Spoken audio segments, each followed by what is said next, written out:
ஆன்மீகச் செய்திகள் வாசிப்பது மீனாட்சி அழகப்பன்.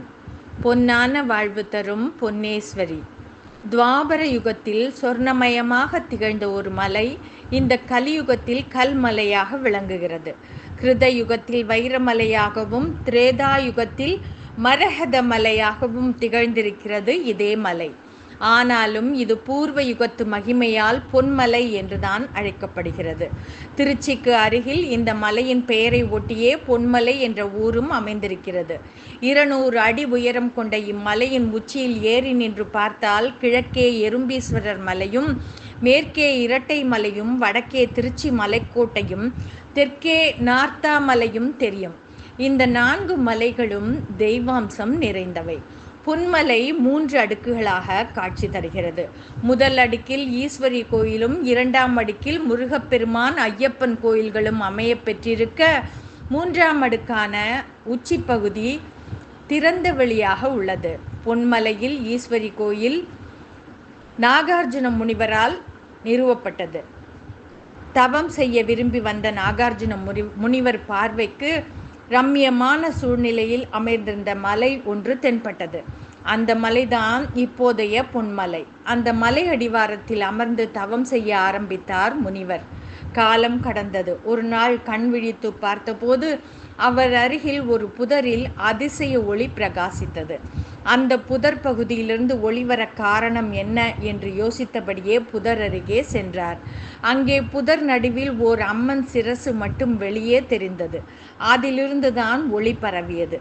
அம்மனின் சிலையை அழகாக ஒழுங்குபடுத்தி வெளியே எடுத்தார். அம்மனுடன் சில பொற்காசுகளும் வெளிவந்தன. அந்த விக்கிரகம் பராசக்தியின் மறுபிம்பமான ஈஸ்வரியின் திருவுருவமாக இருப்பதைக் கண்டு அதிசயத்த அவர் ஈஸ்வரியை அருகிலிருந்த சரக்கொன்றை மரத்தடியில் ஸ்தாபித்து வழிபட்டார். தேவியுடன் சில பொற்காசுகளும் வெளிப்பட்டதால் ஈஸ்வரிக்கு ஸ்ரீ பொன்னேஸ்வரி என்று திருப்பெயரிட்டு தினமும் வழிபட்டார். பிற மக்களும் வழிபடல் ஆயினர். ஈஸ்வரிக்கு அபிஷேகம் செய்ய எண்கோண வடிவில் ஒரு கிணறு அமைத்தார் முனிவர். அந்த கிணற்றுக்கு மலை மேலிருந்து தன் தியான யோகத்தால் நீர் வரும்படி செய்தார். இன்றும் மலை மேலிருந்து நீர் கசிந்து இந்த புனித கிணற்றில் சங்கமம் ஆகிறது. இது அக்னி தீர்த்தம் என்று அழைக்கப்படுகிறது. அன்னைக்கு மக்கள் உதவியுடன் சிறு கோயிலை நிர்மாணித்த முனிவர் கைலாயத்துக்கு திரும்பினார் என்கிறது தலபுராணம். இக்கோயிலுக்குள் நுழையும் போது 16 கால்கள் கொண்ட கொட்டகை சுகமான நிழல் தருகிறது. அந்த கொட்டகையின் இடது பக்கத்தில் உள்ள அக்னி தீர்த்த கிணற்றை தரிசித்துவிட்டு பிரதான கோயில் வாயிலுக்குள் நுழையலாம். ஒரே பிரகாரம் கொண்ட இக்கோயிலின் நுழைவாயிலிருந்தே ஈஸ்வரியை தரிசிக்கலாம். ஈஸ்வரி சன்னதியின் வலதுபுறம் ராஜகணபதி எழுந்தருளியுள்ளார். இவரை வழிபட்ட பின் ஈஸ்வரியை தரிசிப்பது மரபு.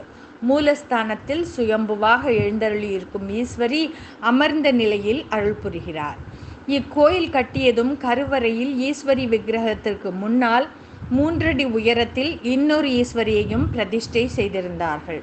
ஆக ஒரே கருவறையில் 2 ஈஸ்வரிகள் எங்கே? முன்னவர் ஆதி பொன்னேஸ்வரி, பின்னால் இருப்பவர் ஸ்ரீ பொன்னேஸ்வரி.